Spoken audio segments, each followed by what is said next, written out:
حصلت مشادة كلامية بينهم وهو في الشغل وهي في البيت. قام قال لها: خدي شنطتك وعيالك وروح على بيت ابوكي. وقال لها: لو رجعت لقيتك في البيت تكوني طالق. تمام. هي طبعا كانت بترد عليه وهي متعصبة، هي حست ان الامور خرجت عن السيطرة. جوزها غضبان متعصب. راحت لما شنطة هدومها وراحت مكلمة حماتها ساكنة في نفس الشارع.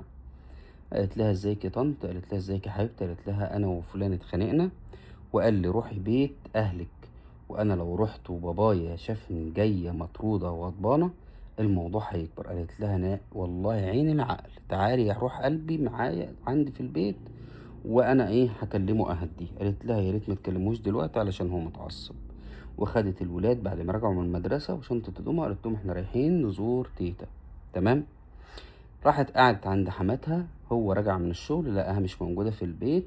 قامت مامته بتتصل عليه: ازيك يا حبيبي عامل ايه؟ قال لها: انا في البيت. قالت له: طب ما تيجي تتغدى معايا.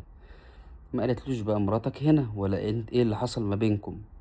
قال لها: حاضر يا امي شوية وهجيلك. وراح واخد نفسه كده كده البيت مفيهوش اكل. وراح لقت والدته مجهزة السفرة وولاده موجودين وزوجته موجودة، فقعد أكل وهو طبعا متنشن وغضبان. وراحت الجدة واخدة الولاد وداخلة جوه وقالت لهم: اقعدوا مع بعض صفوا اللي بينكم وخد مراتك وروح. طبعا هو اعتذر لها وقال لها: انا اسف ان انا اتعصبت واسف ان انا قلت لك امشي من البيت. قالت له: حقك عليا ما تزعلش. والدنيا اتلمت. دايما يا جماعة بقول لكم رد الفعل. جوزك غضب، هبت منه، اتعصب، مضغوط في الشغل، انت دورك ما تعنديش. هي بتقول: والله لو خدت ولادي ورحت بيت ابويا كان ممكن توصل للطلاق. في واحدة عارفة ان ابوها راجل صعب، بيغضب لبناته، فلو راحت الدنيا هتبوظ.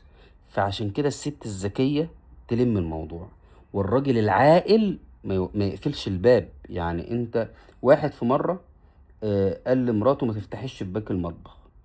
فقامت ست حرانة ومفيش تكييف في المطبخ، فبتفتح الشباك. هو غيران عليها من الجيران، قال لها: تكوني طالق لو فتحت شباك المطبخ. فبيتصل بيا قال لي: اعمل ايه؟ قلت له: هتطوب وسد الشباك. ليه يا عم الشيخ؟ قلت له: خلاص لو فتحت الشباك هتبقى طالق، هذا طلاق معلق. وجمهور الفقهاء على ان الرجوع في الطلاق المعلق لا يجوز. الامام ابن تيمية وعندنا يعني في دار الافتاء المصرية احيانا بياخدوا بهذا الرأي، قال ان لو قال طلاق معلق ورجع في كلامه يعني يطلع كفارة يمين. ولكن انت كراجل عاقل ما تقفلش، ما تحطش لنفسك حاجز ويعني وتدور على حل بعد كده. فكر قبل ما تكرر. والست العاقلة هي اللي بتلم الدور، مش بتكبر المواضيع. لو لقيت جوزك غضبان احتويه، لو لقيت مراتك عندت معاك اهدى. البيوت بتخرب على أتفه الأسباب.